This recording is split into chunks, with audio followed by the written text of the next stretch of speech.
my name is Murphy Jenkins. Welcome back to part 2 of building an ore car. Right here's where we left off in part 1. We'd completed the underframe, mounted the wheels, and started a little bit on the decking.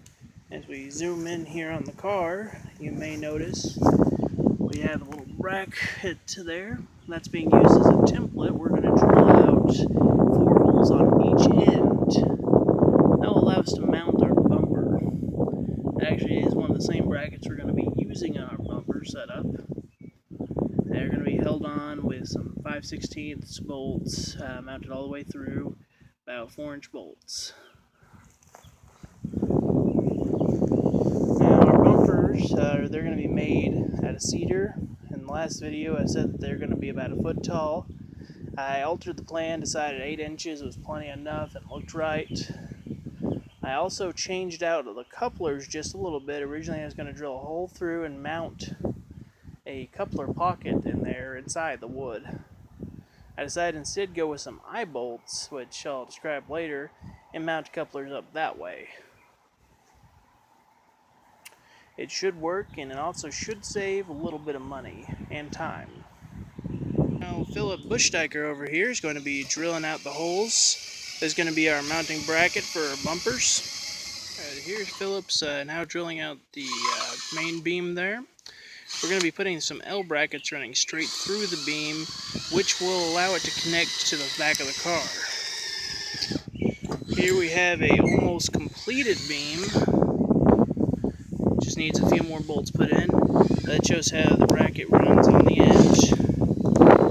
And as you can see up top, it runs right through, which will allow it to connect onto the inner beams of the car here. Once those attached, we'll drill on the outside using a template plate I've made, straight through the metal and through the wood, and using some long 6-inch bolts we should be able to connect it through and bolt the whole end on. Alright, now I'm going to drill straight through the beams here, and we're going to be mounting our couplers on the car. We're going to be switching up designs, and instead we are using these big eye bolts as the couplers, which will run these pins down through here, and these will become our Lincoln pin couplers. This is a 1/2-inch drill bit, this is 1/2-inch I-beam, and we'll get started right away.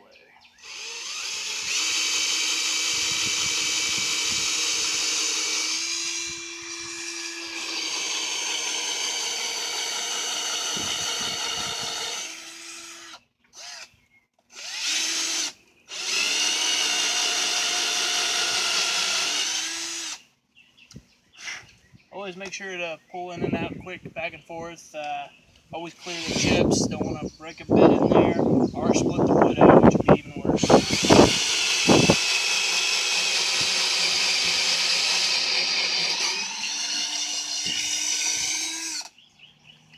Alright, well another day has passed and I went back to finally work on the ore car. I have just attached the first bumper on the end here.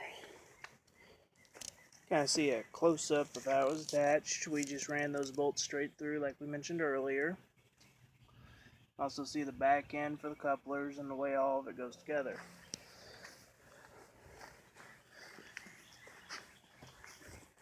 Here's how the bumper sits on the car. It looks like it's leaning, but it is level with the frame. I double-checked that. The whole car actually is leaning right now. Track has a bit of a lean before going into the curve there. As you can see, the coupler height is correct.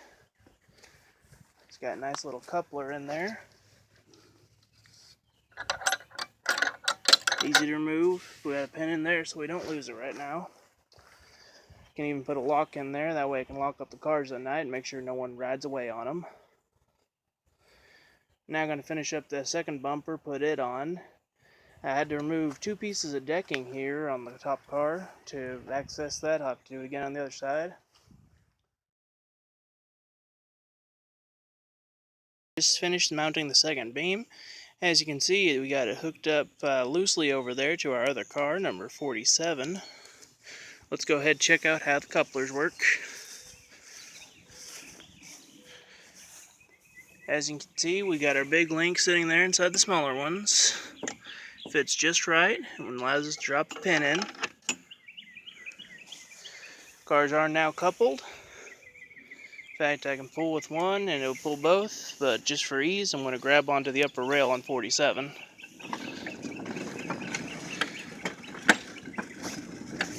We're going to push it up the small grade here. Top of the grade is about even with my little level crossing here.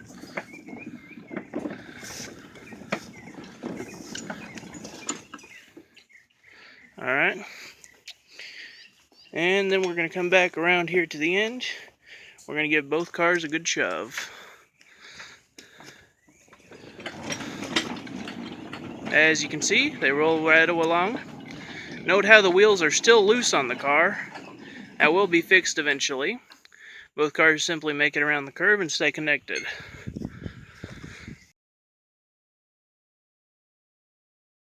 Alright, here we are on another day. I do apologize if it looks a little dark out.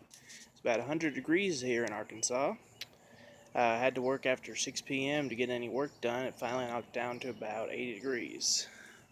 We've just completed the decking on the car. You notice there are 3 long boards there. They're 3 foot wide to match the bumpers. I've gone with a new plan, which is to put a 4x4 going from there all the way across over to the other bumper. It's going to connect with that center one there only. The others I'm going to cut short to fit just inside the bumper, as they will be removable and replaceable with standard length 19.5-inch deck boards to match the rest of the car. These outer 2 3-foot boards will be the upright supports for the tipper that we'll be putting on the car in part 3. They will be removable because I want to have the car where I can change it back over to a simple flat car for hauling rail. The way I made them removable is I'm making them kind of a tight fit in between the deck boards, and I've got a lower board screwed to them to where it fits like a lid on a jar, where I can just simply lift them up, but they won't fall out from side to side. As you can see, you can just simply pull straight up, and eventually it pops right out. You can see there how that works. And to get it back in, you just line up with the hole, and it drops right back in. I included 2 other boards like that are standard length deck boards. You can see them here. You can probably tell which ones they are without the screws. And what they allow me to do, I can lift up and access the frame of the car, which allows me to lock it down. That way I can make sure no one rolls away with my cars at night. I just simply put it back in, and no one's the wiser.